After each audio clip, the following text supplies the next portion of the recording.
ألف مليون مبروك. اهداف اتصالات. نعم صحيح. كابتن احمد سمير، ازيك يا ابو حميد؟ حضرتك بس عاوز اقول لحضرتك على حاجه. انا لو رجعت التغيير بتاعي وانا طالع كده قلت جعفر انت هتجيب جول.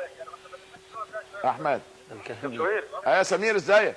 ازي حضرتك يا كابتن؟ عامل ايه يا حبيبي؟ ازي الحمد اخبارك؟ لله. استاذ محمد سيف وكابتن مجدي طلبه ومين مع حضرتك؟ معلش انا كابتن طلبه وكابتن اشرف قاسم والاستاذ محمد سيف. ازي حضرتك يا كابتن؟ مبروك يا احمد، يعني ما شاء الله دي ثالث مباراه على التوالي.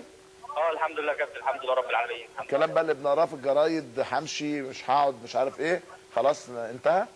لا والله يا كابتن مفيش اي حاجه من دي حصلت خالص والله. انا اول موسم وانا في بلجيكا كنت في اجازه وحصل اتصال بيني وبين كابتن اسماعيل وقلت له، قال لي انت موجود معانا؟ قلت له مفيش اي حاجه، انا موجود في نادي الزمالك وانا حابب ان انا اكون موجود مع جهاز محترم كده بصراحه.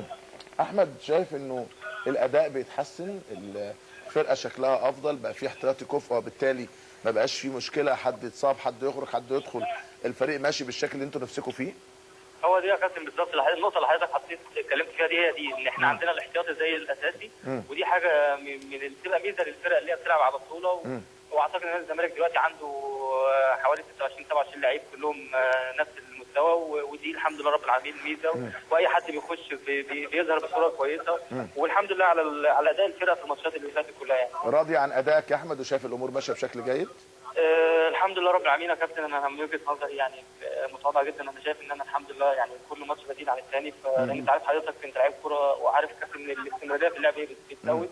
فالحمد لله رب العالمين اتمنى ان شاء الله ان انا افضل في زياده وانا وزمايلي طبعا وكل اللي يبقى ربنا موفقنا يلعب واللي مالوش نصيب يلعب بعد كده ان شاء الله. هو شيكابالا فين؟ شيكابالا قاعد قدام.